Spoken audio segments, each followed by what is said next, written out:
সন্ন্যাসী তারা সাত্বিক আহার করতেন, বুঝতে পারছেন? তারা এত কাঁচা কাজ করে যায় না। বেদ পুরাণ অত মিথ্যে কথা বলে না। আমি মিথ্যে হতে পারি, কিন্তু আমার বেদ পুরাণ মিথ্যা নয়। শ্রীমদ ভাগবত কি বলছে বা শুনে রাখুন ভক্তমণ্ডলী মায়েরা। আগুন দেওয়ার জন্য 58 জন আছেন। কে কে? প্রথম বড় সন্তান, বড় রাজি না থাকলে ছোট, ছোট না থাকলে মাঝের কেউ। এরা যদি কেউ না থাকে, আপনার যদি কন্যা সন্তান থাকেন, জেনে রাখবেন বাবা, আপনার কন্যা সন্তান কিন্তু আপনার পরকালের ক্রিয়া করবে। কেন? এ অধিকার আপনাদের সনাতন হিন্দু ধর্ম শাস্ত্র বিধান দিয়ে গেছেন। রাজা দশরথ মারা যাওয়ার পর রাজা রামচন্দ্র কাজ করে না, কাজ করেছিলেন আপনাদের সীতা দেবী। তাই মেয়েদের অধিকার আছে, কিন্তু প্রথম সন্তান দেবে। তাহলে মেয়েটা যদি না থাকে, নাতি নাতনি এরা যদি না থাকে, মাসতুত পিসতুত ভাই এরা যদি না থাকে, প্রতিবেশী কেউ এরা যদি না থাকে, ভক্তমণ্ডলী বছর 3 আগে যে রোগটা এসেছিল, মারাত্মক রোগ করোনা, আপনারা জানেন কলকাতায় যে রোগীগুলো মারা গিয়েছিল, হাতে তাদের দেহগুলো দেয় না, সব ধাপার মাঠে 4টে 5টা এক জায়গায় গুছিয়ে নিয়ে আগুন দিয়েছিল। কারা? হিন্দু সৎকার সমিতি। বোঝা গেল? এই 58 জনের অধিকার আছে।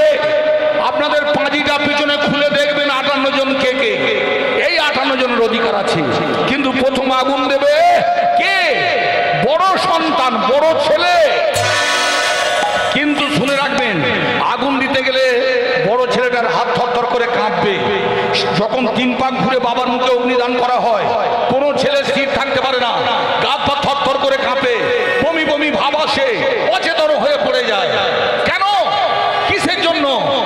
এবার শুনে রাখুন, এই সেই বাবা যে ভোর 4টের সময় উঠে আমাদের মুখে অন্ন জোগাবার জন্য কাজে বেরিয়ে যেতেন, রাত 10টার সময় ফিরতেন, আঙুর আপেল নিয়ে এসে বলতো, এ খোকা, এ খুকু, তোদের জন্য আঙুর আপেল নিয়ে এসেছি, খা বাবা। আমরা অর্ধেকটা খেয়ে অর্ধেকটা ফেলে দিতাম, মা বাবা সেটা গুলিয়ে গুলিয়ে খেত। বুঝতে পারছেন? যখন আগুন দিতে যাবেন না, তখন মনে পড়বে আমার বাবা আমার মুখে আঙুর তুলে দিল আর আমি আগুন দেব, তখন সে হাউমাউ করে পাগলের মতো কাঁদবে। ভক্তমণ্ডলী মায়েরা, আজকালের বৌমারা এসে কথায় কথায় স্বামীর কান কামড়ে মা বাবাকে আলাদা করে দেয়। কিন্তু শুনে রাখুন, আপনারা ভালো করে বুঝে নিন, বাবা কাকে বলে জানেন? যে পুজোর সময় একটা ছেঁড়া চটি পরে ঘোরে, গায়ে কাপড় থাকে না, ছেঁড়া গামছা পরে ঘোরে, অথচ এই বাচ্চাদের জন্য জামা কাপড় কিনে দেয়।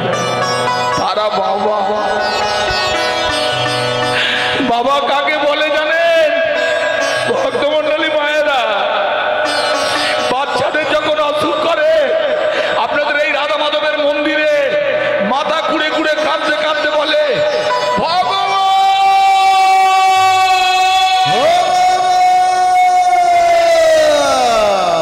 আমার মৃত্যুদের জন্য দিতে হয় না, আমার গোপালকে তুলে দিও না, আমার গোপাল চলে গেলে আমি বাঁচব না।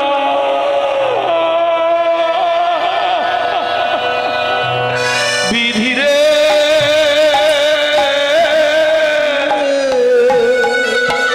ও বিধিরে,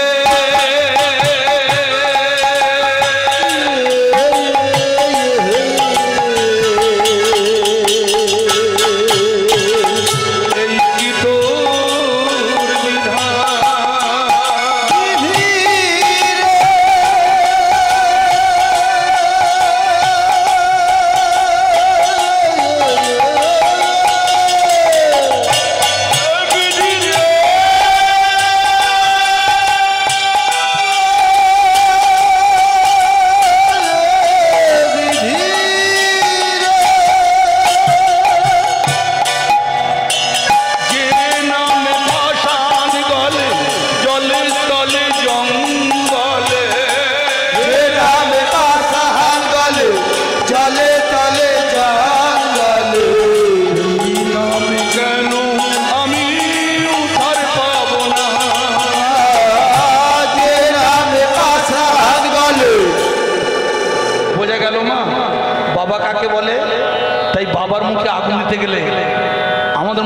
পাষাণ ছেলেরা পর্যন্ত চিতার সামনে আমি অজ্ঞান হয়ে গিয়েছিলাম।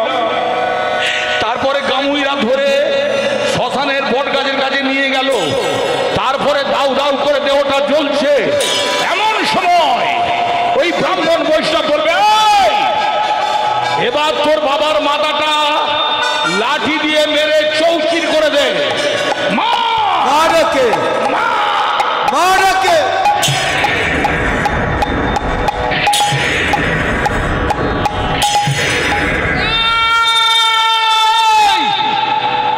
বাবা মারা গেলেও আমার বাবা, আমার বাবা, আমার বাবাকে অমন করে মারছিস কেন? এবার শুনুন, মারা গেলে কেন চিতার উপরে জ্বলতে জ্বলতে মাথাটা ফাটিয়ে দেওয়া হয়? ভালো করে শুনবেন মা, শুনুন কেন ফাটিয়ে দেওয়া হয়। বাবা দিয়েছে দেহের 4টে অংশ। কি কি? অস্থি মানে হাড়, হাড়ের ভিতরে আছে মজ্জা, তারপর আছে কেশ আর নখ। এই যে এত দামি মন্দির, ওপরে আছে প্লাস্টার, তার ভিতরে আছে ইট, তার ভিতরে আছে লোহা। ওই লোহাটা মন্দিরটাকে দাঁড় করিয়ে রেখে দিয়েছে। তাই আমাদের যে হাড় কখনো আছে, মাগো বাবা দিয়েছে। তাই কোনোদিন কোনো অবস্থায় বাবার দিকে আঙুল তুলে তোমরা আমার ছোট ভাই কথা বলো না। আপনারা শুনে নিন মায়েরা, মা বাবা কোনদিন সন্তানকে অভিশাপ দেয় না, তবু সন্তানের অভিশাপ লাগবে যদি বাবা মার দিকে আঙুল তুলে কথা বলে। কি বলছি বুঝতে পারছেন? তাই মনস্তাপ, মুনির সাপ কোনো কালে কোনো যুগে কেউ খণ্ডাতে পারে না। তাই আপনারা আমার ছোট ভাই, একবেলা খাবেন, এক সন্ধ্যে গাছতলায় থাকবেন, কিন্তু কোনোদিন বাবার মুখের দিকে আঙুল তুলে কথা বলো না। বাবা দিল 4টে, মা দিল 4টে। কি কি? রস, রক্ত, মেদ আর মাংস। মায়েরা বলে না, তুই আমার সঙ্গে লড়তে এসেছিস, আয়, কে কার মায়ের কত দুধ খেয়েছে। ভালো করে শুনবেন মা, আবার বলছি বারবার কথাগুলো। ভগবান আপনাদের দুটো দিয়েছে জানো মা, একটা সর্ব ঔষধি, একটা মৌষধি। এই বাচ্চারা যারা বেশি মায়ের মাতৃস্তন দুগ্ধ পাবে, তাদের বিবেক, তাদের জ্ঞান, তাদের ত্যাগ, তাদের মহামন্ত্রের উচ্চারণ, তাদের বুদ্ধি, ভক্তমণ্ডলী, তারা সবকিছু বেশি বেশি পাবে। সাধারণ জ্বরে তারা কাইল হবে না, মারাত্মক ব্যাধি হলে তারা ফিরে আসবে। তাই আপনাদের বলে যাই, যে বাচ্চাটা 12 বছর পর পর মাতৃস্তনদুগ্ধ পান করবে, সে বড় রোগে আক্রান্ত হলেও সে কিন্তু বেঁচে ফিরবে। দেখবেন যখন ডাক্তারখানায় নিয়ে যান বাচ্চাদের, ডাক্তারবাবু কি বলে, আচ্ছা মা, তোমার বাচ্চা টেনে টেনে দুধ খেতে পারে? হ্যাঁ। অনেকদিন খেয়েছে? হ্যাঁ। কোনো ভয় নেই। এবার বোঝা গেল। তাই যে সব মায়েরা নিজের শরীর স্বাস্থ্যকে ধরে রাখার জন্য বাচ্চাদের আপনারা মাতৃস্তন দুগ্ধ দিচ্ছেন না, জেনে রাখবেন আপনারা নারী নয়, আপনারা আনাড়ি। কি বলছি বুঝতে পারছেন? আমি আপনাদের মাদার ডায়েরিতে অডিটের কাজ করি, সেখানে আমি দেখেছি 75% ভেজাল। তাই মাতৃস্তনদুগ্ধ থেকে বঞ্চিত করবেন না। এই দুধের বাচ্চারা কি পেয়েছে? এদের কাছে আজকে ঠাকুরদা নেই, এদের কাছে আজকে দিদা নেই, এদের কাছে জেঠু নেই, কাকু নেই, পিছনে এক পাঁজা বই দিয়ে দিয়েছেন। ভক্তমণ্ডলী, এদের ঠকাচ্ছেন আপনারা। তাই এখানে যে কটা মা বসে আছেন ভক্তমণ্ডলী, হ্যাঁ শুনে রাখুন, those who please want to everybody but nobody accept wine। একটা মানুষ সবাইকে সন্তুষ্ট করতে পারে না, কিন্তু আপনারা আপনার বাচ্চাকে কোনোদিন মাতৃস্তনদুগ্ধ থেকে বঞ্চিত করতে পারবেন না। মারাত্মক অপরাধ হয়ে যাবে। মনে থাকবে, মনে থাকবে মায়েরা। আরো শুনে রাখুন, হ্যাঁ ভক্তমণ্ডলী, নরের মধ্যে নারায়ণ, একটা শিশুর মধ্যে সব সময় ভগবান বর্তমান। যাদের গরু আছে সেই গরুর দুধ যে বাচ্চাটা খায় আপনি বিক্রি করছেন, যদি একটু জল ঢেলে দেন জেনে রাখবেন সুখ অন্তে শুষ্ক গাভী, দুঃখ অন্তে পুত্র পণ্ডিত। সেই গাভীর দুধ কমে যাবে। কেন? ওই বাচ্চাটা ভগবান। মনে থাকবে? এবার বলুন জয় জয় শ্যাম সুন্দর কি, গিরিধারী লাল কি, বনমালী লাল কি। তাহলে মা দিল 4টে, ভগবান কি দিলেন? ভগবান দিলেন 10টা। ভগবান কি কি 10টা আমাদের দিয়েছেন? অপ, তেজ, ক্ষিতি, মরু, বোম, লোভ, মোহ, বিদ্যে, বুদ্ধি, অহংকার। আমি প্রথমেই বলেছি ভগবান অহংকার সহ্য করে না, কিন্তু এই অহংকার সে অহংকার নয়। অহংকারটা কি? ভগবান ছিলেন, ভগবান আছেন, ভগবান থাকবেন। আমরা যত গরিব হই, পাড়ার কয়েকজনকে নিয়ে পাড়ায় পাড়ায় দুয়ারে দুয়ারে ভিক্ষা করে আমরা হরিবাসর চালাবো। কেন? আমরা জেনে ফেলেছি ভগবান আছেন। এই অহংকার যখন থাকবে অন্তর্যামী অন্তরে চলে আসবে। বোঝা গেল? ভগবান দিলেন 10টা। এবার শুনুন, মাথাটা কে দিলেন? পিতা ব্রহ্মা। যখন মাতৃজঠরে ছিলাম, বার হবার সময় পিতা ব্রহ্মা ঠিক করলো এবার তুই যাবি মর্তধামে, কিন্তু মর্তধামে গেলে কামিনী কাঞ্চনের পাল্লায় পড়ে ভুলে যাবি। হ্যাঁ, ভয়ঙ্কর সুন্দরীকে দেখে তুই হরিনাম বলতে চাইবি না। তাই দেবাদিদেব তুমি সবচেয়ে দামি বৈষ্ণব, ওর মাতৃজঠরে দীক্ষা দাও। তখন বাবা মহাদেব এই মাতৃজঠরে বসে আমাদের মাথায় হাত রেখে দীক্ষা দিলেন। হরে কৃষ্ণ হরে কৃষ্ণ কৃষ্ণ কৃষ্ণ হরে হরে, হরে কৃষ্ণ হরে কৃষ্ণ কৃষ্ণ কৃষ্ণ হরে হরে, হরে রাম রাম রাম হরে হরে, হরে রাম রাম রাম হরে হরে, কৃষ্ণ হরে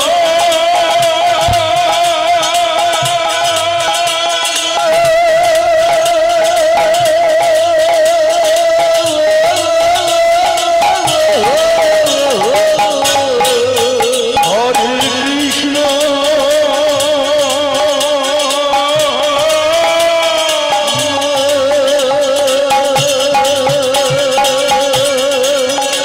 হরে কৃষ্ণ হরে কৃষ্ণ হরে কৃষ্ণ কৃষ্ণ কৃষ্ণ হরে হরে, হরে রাম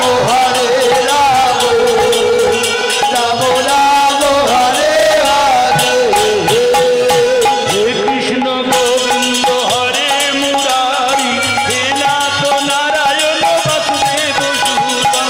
হে কৃষ্ণ গোবিন্দ হরে মুরারি, হে নাথ নারায়ণ বাসুদেব সুদেব। মায়েরা তাহলে বুঝতে পারলেন, আমাদের প্রথমে দীক্ষা দিয়েছিলেন বাবা মহাদেব মাতৃজঠরে। তখনও 32টা নারী ছিঁড়িনি, এবার ছিঁড়ে মর্তধামে আসবো আমরা প্রতিজ্ঞা করেছিলাম। আমাদের ভোলানাথ বাবা যখন আমাদের দীক্ষা দিয়েছেন, আমাদের মাতারা যখন দিয়েছেন পিতা ব্রহ্মা, আমরা মর্তধামে হরিনাম গাইবো। একবার শুধু পার হতে দাও ভগবান। হ্যাঁ, এইটুকু জায়গায় বসে হরিনাম গাইতে পারছি না, মর্তধাম বড় জায়গা, সেখানে নেচে নেচে হরিনাম গাইব বলে বেরিয়েছি। কিছু মনে করবেন না। আপনাদের ওয়েস্ট বেঙ্গলের পাশে রাজ্যের নাম কি? উড়িষ্যা। পুরীকে কি বলে? স্বর্গদ্বার। বুঝতে পারছেন? কিন্তু পুরী সরকার একটাও মালের দোকান খুঁজে পাবেন না, মালের লাইসেন্স দেয় না। অথচ আপনাদের ওয়েস্ট বেঙ্গলে পশ্চিম বাংলায় আপনার গৌরহরি জন্মগ্রহণ করেছিলেন। এটা ভগবানের দেশ। প্রত্যেকটা জায়গায় মোড়ে মোড়ে মাইলের লাইসেন্স দিয়ে দিল। একটা ছেলে মাল খেলে আপনারা আজে বাজে কথা বলেন, কিন্তু মাল খাওয়া ধরালো কি? বুঝতে পারছেন? তাই ভক্তমণ্ডলী এবছর কালী পুজোয় আপনাদের ওয়েস্ট বেঙ্গলের রেকর্ড অনুযায়ী বলছে 14,000 কোটি টাকার মাল বিক্রি হয়েছে। তাহলে মাতৃজঠর থেকে বেরিয়েছিলাম, বলেছিলাম হরিনাম গাইবো, আর মাতৃজঠর থেকে বেরিয়ে মাগো মাল দোকানের চেলাকাটের মতো শুয়ে আছি। এবার বোঝা গেল কেন মারা গেলে বাবা পিতা ব্রহ্মা আমাদের মাথাটা কেড়ে নেয়।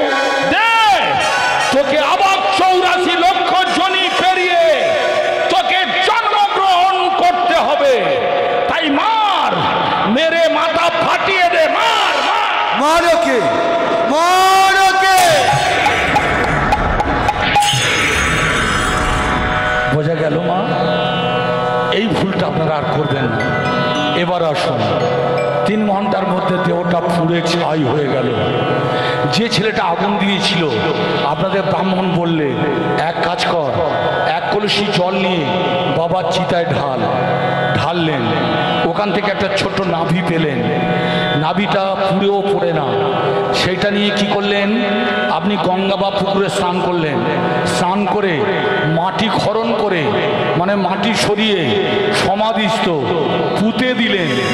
তখন ব্রাহ্মণ বললে, এবার এক কাজ কর, একটা তুলসী গাছ নিয়ে তোর ওই বাবার নাভির ওপরে বসিয়ে দে। বোঝা গেল? ওই যে আমার মা দেবী ওখানে দাঁড়িয়ে আছে, দেখুন ওই মা দেবী কত বড় কাজ করলো জানেন? আমরা বাবার মুখে আগুন দিতে পারি, কিন্তু বাবা ভগবানের কাছে যাবেন, আমরা তার ব্যবস্থা করতে পারি না। আমরা তখন করজোরে বললাম, ও মা দেবী তুলসী, মাগো আমি অদম সন্তান, বাবার কোনো কাজে লাগিনি, মা কোনো কাজে লাগিনি, তুমি এক কাজ করো,